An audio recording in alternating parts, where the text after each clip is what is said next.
Did you know that on a flight, just 90 seconds can make all the difference in an emergency?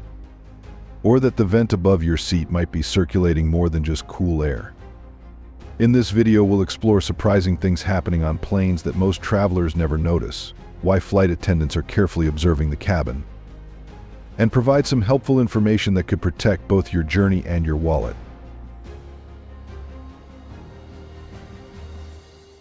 Here's a terrifying truth that airlines don't want you thinking about while you're settling into your seat. When seconds count in a real emergency, you know that safety briefing everyone ignores? In a real emergency, you've got exactly 90 seconds to escape before your survival chances plummet to nearly zero. During evacuation training, I watched seasoned flight attendants fail to get out in time. We'd fill the cabin with blinding smoke, cut all lights, and block random exits. Know what happened next? Pure chaos. People crawling in the wrong direction, passengers frozen in panic, and this was just a drill. The most haunting training exercise I ever saw was a full plane evacuation in simulated nighttime conditions. Half the passengers went the wrong way because they couldn't see the exits.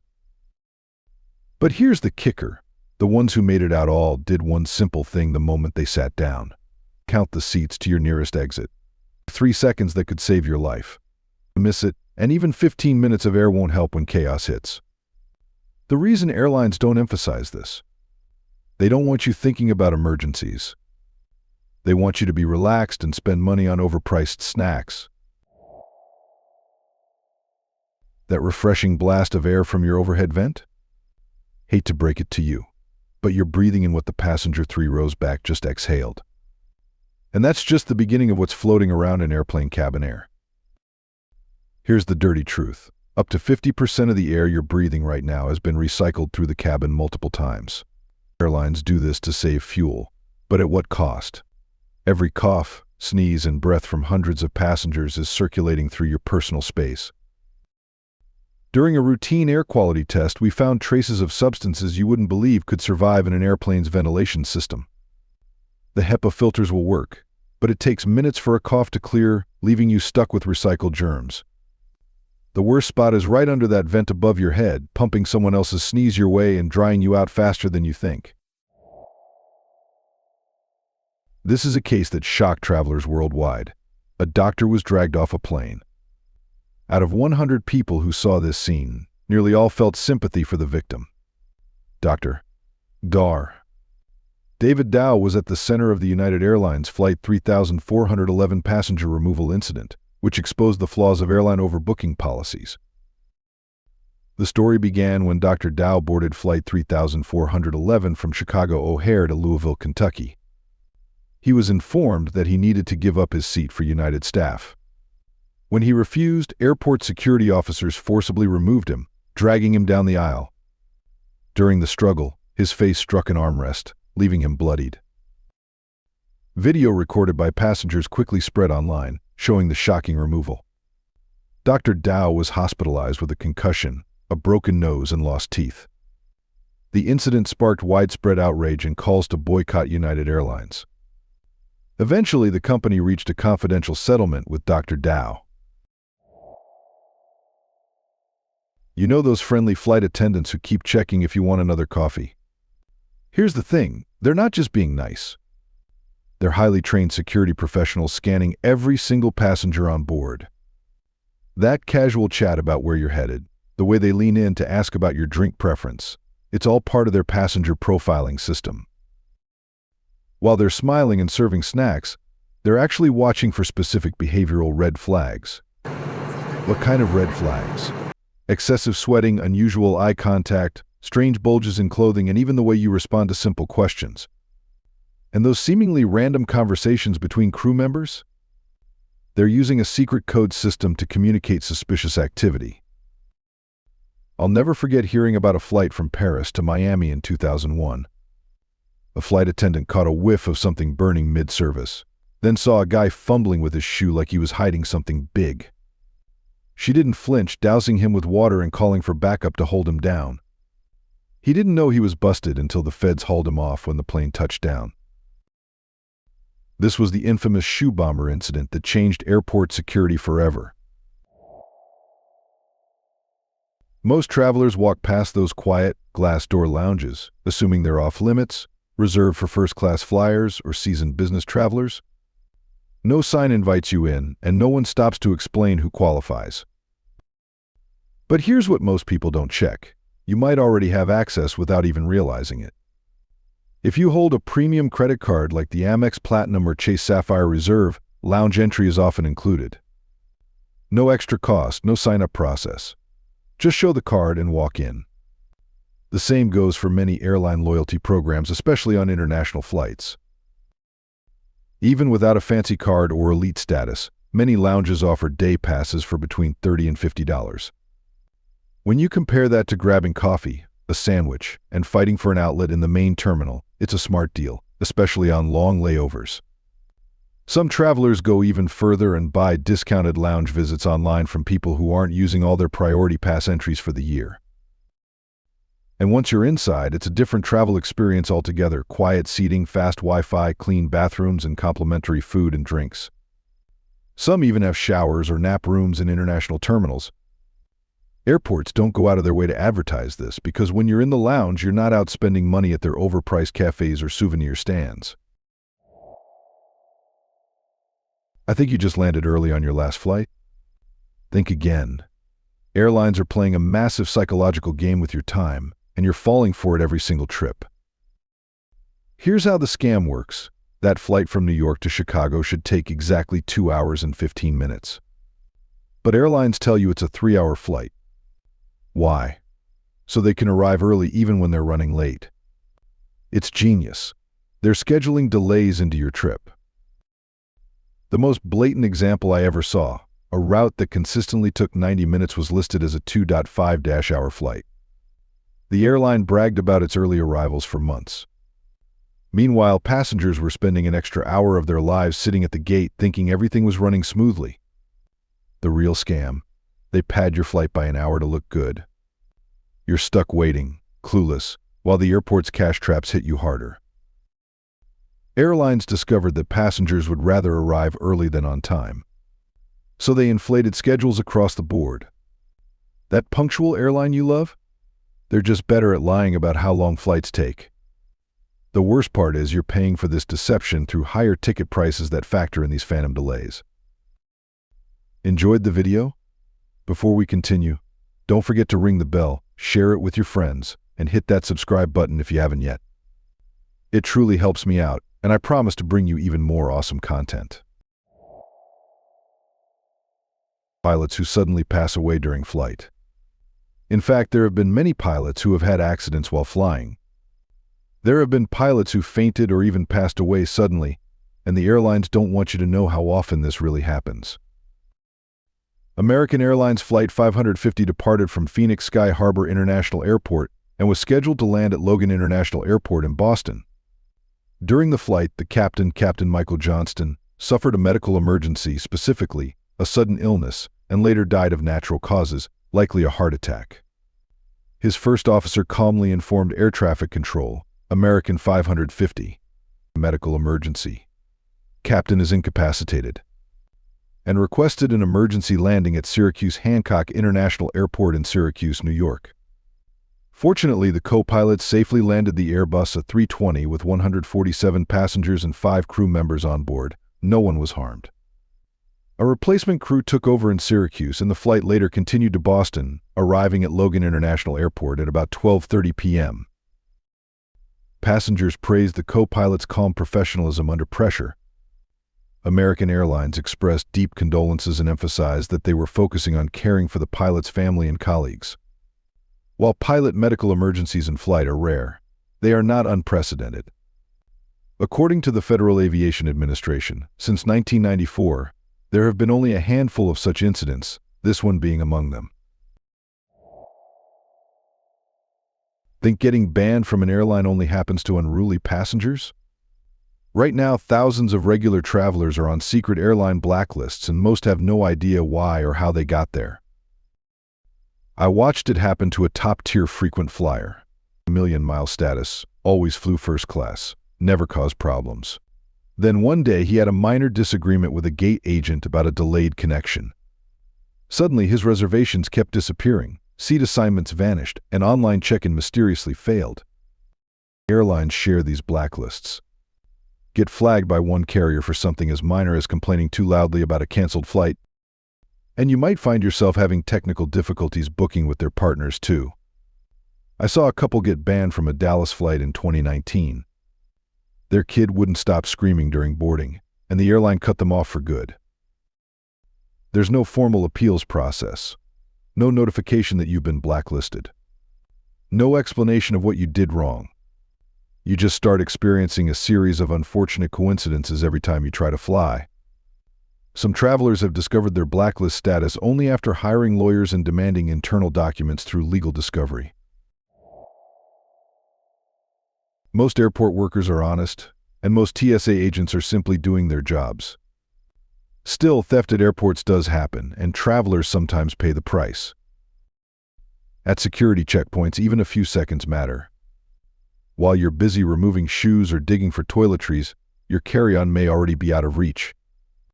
Giving someone nearby or behind the scenes an opportunity to grab something small and valuable. Checked luggage is even more vulnerable. Once your bag disappears behind the counter, it passes through many hands, handlers, sorters, and loaders. If it contains electronics, jewelry, or high-end gear, it becomes an easy target.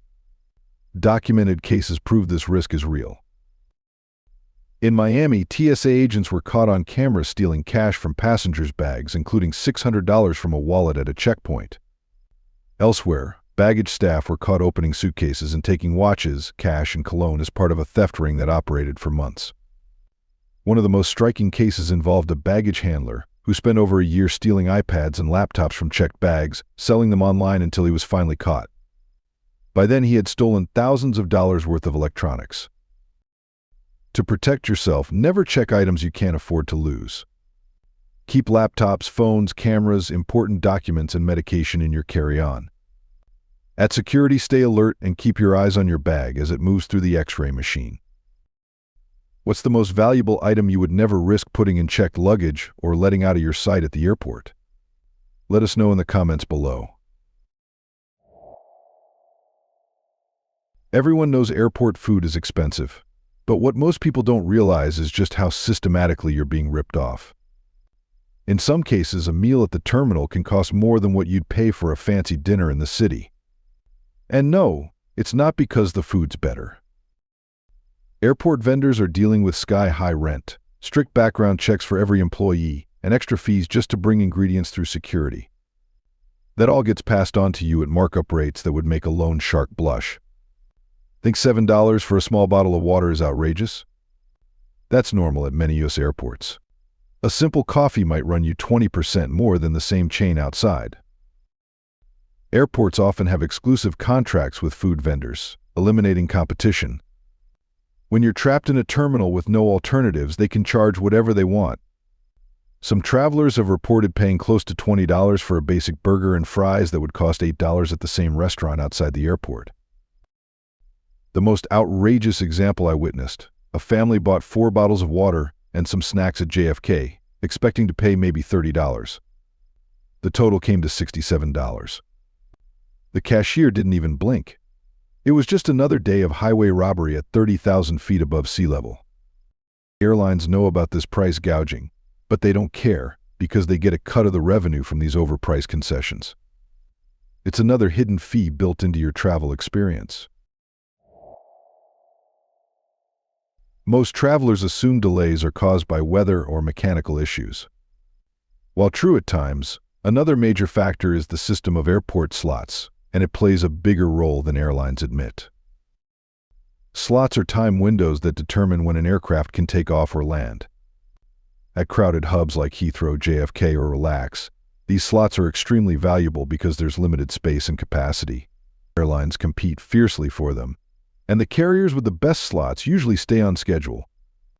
Big players like British Airways at Heathrow hold many prime slots, which means their flights often move first when traffic builds up.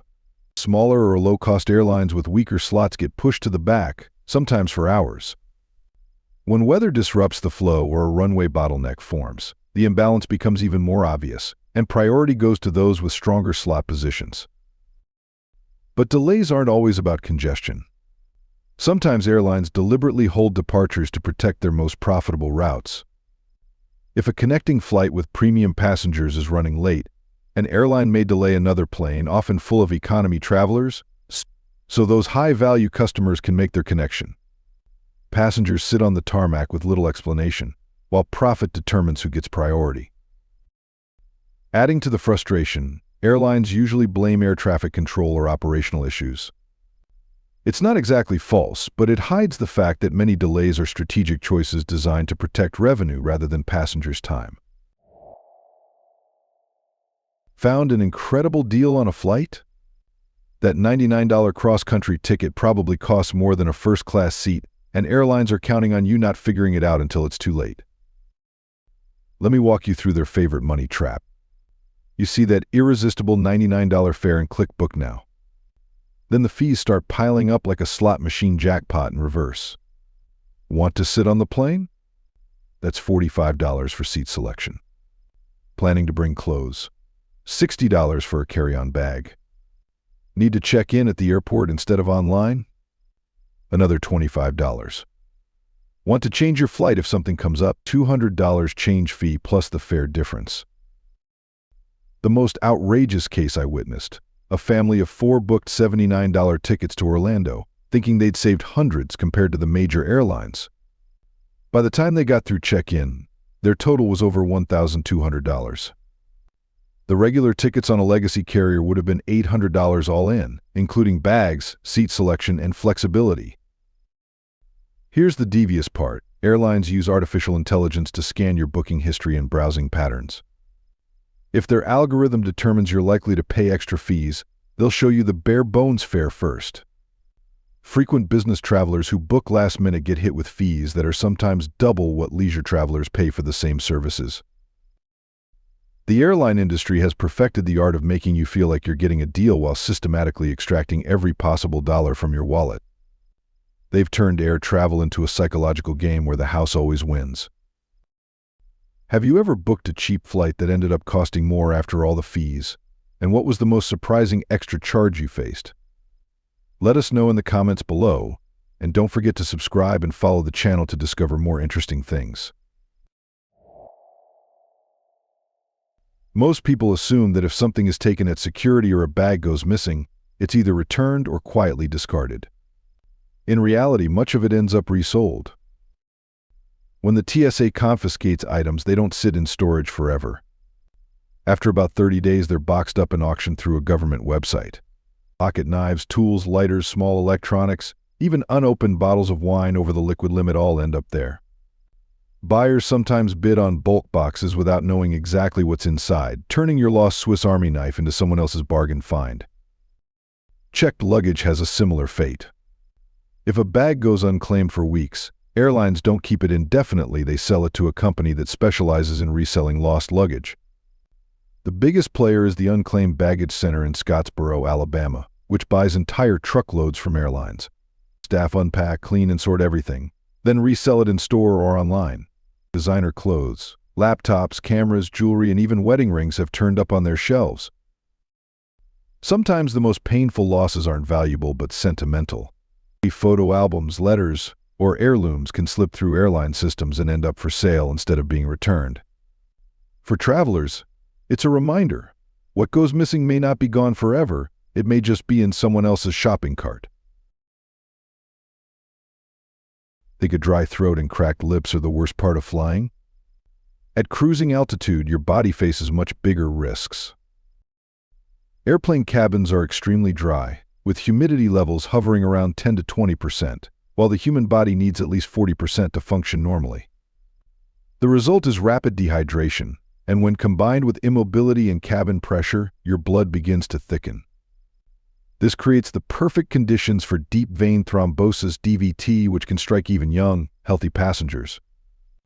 If a clot breaks free and reaches the lungs, it can be fatal.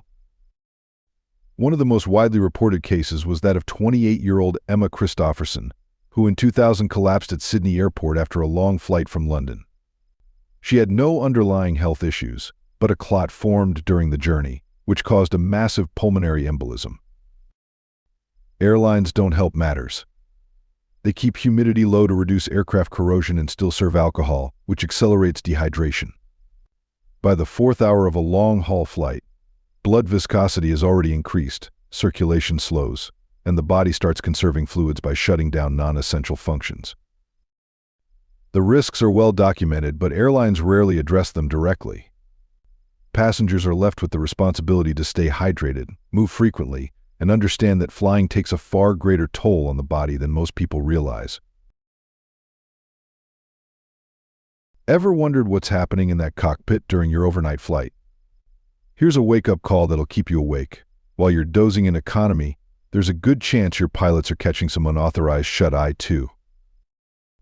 A recent study found something terrifying. Nearly half of all pilots admitted to falling asleep at the controls during a flight. In multiple documented cases, both pilots dozed off simultaneously. The most notable incident is a long-haul flight from San Diego to Minneapolis, where air traffic control lost contact with the cockpit for 75 minutes. Why? When he is to work us. Both pilots were completely out of it, distracted by personal laptops and eventually dozing off, leaving 144 passengers essentially flying in an unmanned aircraft. The plane overshot its destination by 150 miles before the pilots woke up and realized what had happened. But it gets worse.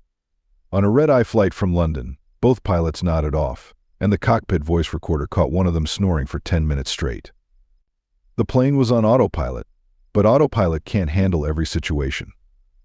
If there had been an emergency, severe weather, or air traffic conflict, there would have been no one conscious to respond. Airlines have strict rules about pilot rest periods, but the reality of scheduling pressures, multiple time zones, and the demands of the job means that exhausted pilots are more common than anyone wants to admit. So there you have it, 15 shocking secrets that airlines and flight attendants desperately don't want you to know. From the 90-second escape window that could save your life to the systematic price gouging that's emptying your wallet, the aviation industry has been keeping passengers in the dark for decades. Which of these secrets shocked you the most? Have you experienced any of these situations during your travels? Share your airline horror stories in the comments below. If you enjoyed today's video, please give it a like and don't forget to subscribe to the channel. Your support means a lot to us. Thank you so much for watching, and we'll see you in the next video. Thanks for being with us. Leave a comment, like to show your support, and remember to hit that subscribe button for more exciting videos. See you next time.